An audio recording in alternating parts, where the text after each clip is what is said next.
Hey there Vorthos army, and welcome back to the Ether Hub. Today we got another Vorthos Bites, quick rundowns and recaps on some of the greatest legends found in Magic the Gathering. Remember, you decide the targets of this series. You can vote on our community tab and help guide the direction of this channel. You can also vote on more extensive topics by joining the Vorthos army over on Patreon. Check the link in the description below. In this Vorthos Bite, we'll be looking at an equipment, an artifact of great power that could maybe have an impact in the future of MTG storytelling. This is a weapon known as Blackblade. Introduced in Dominaria, our return to this historic and iconic plane saw our heroes, the Planeswalkers of the Gatewatch, fighting against the forces of the Cabal led by the final remaining demonlord of Liliana Vess, Belzenlok.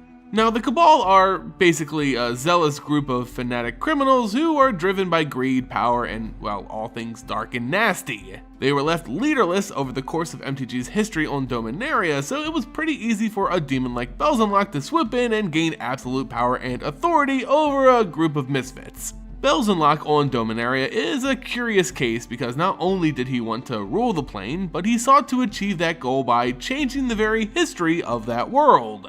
By collecting ancient relics, rewriting historical events, and killing off possible naysayers, Belzenlok thought he could reforge Dominaria in his image, essentially inserting himself into everything that happened on the plane, making him the reason for, well, everything. Kind of a weird motivation, but hey, it went very well with the nostalgic history theme that they wanted to push for this set, so why not? In this crusade against history, it was discovered in the very first article of Dominaria that Belzenlok's acolytes had recovered the Blackblade Reforged, and we sort of get a taste for its backstory as a historical artifact on Dominaria. So what we know of this blade is that it was forged by a man named Dekkon Blackblade, or at least that was his nickname, hence the name of the weapon in question. Dekkon was a renowned blacksmith on Dominaria with skills so legendary that it piqued the interest of a demonic planeswalker by the name of Dahada. Now, this planeswalker sensed that Dekkon had the latent planeswalker spark within him and offered to ignite that spark, granting him never before seen power should he do her a favor: make her a blade. Not just any blade though, the strongest in existence, one capable of absorbing the very souls of her enemies. Dahada taught Dekkon this ancient technique, and he went about forging the blade. It was said to take nearly 10 years and required the lives of hundreds of slaves, some of which being children. Whenever he finished forging a section of the blade, he would need to kill a slave and douse the weapon in their blood. Over and over and over. So yeah, this thing is mad evil. Eventually the Blackblade was complete and Dekkon decided to test it out for himself. He took it to war, which there were plenty of on Dominaria, and could feel his strength increase with each kill. The blade absorbing the very souls of those he killed, in one swing, robbing them of their lives and afterlives. Dahada, happy with her purchase, took the sword and ignited Dekkon's planeswalker spark, then for good measure stabbed him with the blade, sucking out his soul but keeping his body alive. You know, as any good business deal is done. As a planeswalker, which in the old days meant weird things like being summoned by mages, Dekkon was in fact summoned and bound to the son of Karth, a young aspiring leader looking to defeat the demonic planeswalker Dahada, and Dekkon was of course happy to join in that quest.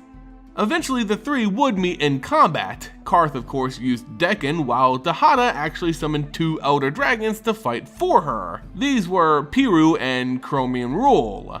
Dekkon fought as best as he could against 2 Elder Dragons, while Karth snuck around to steal the Blackblade from their opponent.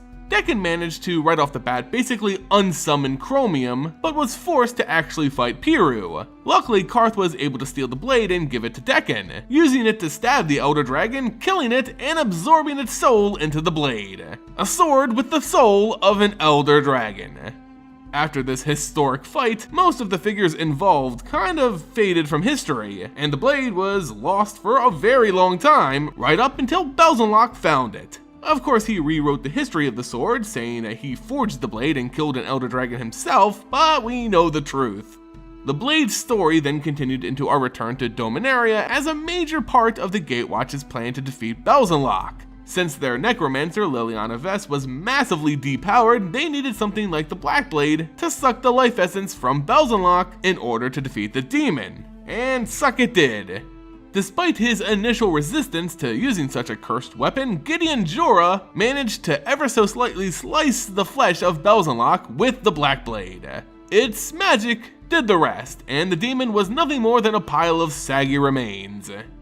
There was a lot of emphasis put on the fact that the Blackblade was able to slay an Elder Dragon, which initially made me think it may be something that the Gatewatch carries with them to Ravnica to face off against NICOL BOLAS, an Elder Dragon. But this doesn't appear to be the case. It looks like the Blackblade is staying on Dominaria, with its cursed powers threatening to be used yet again should the need arise.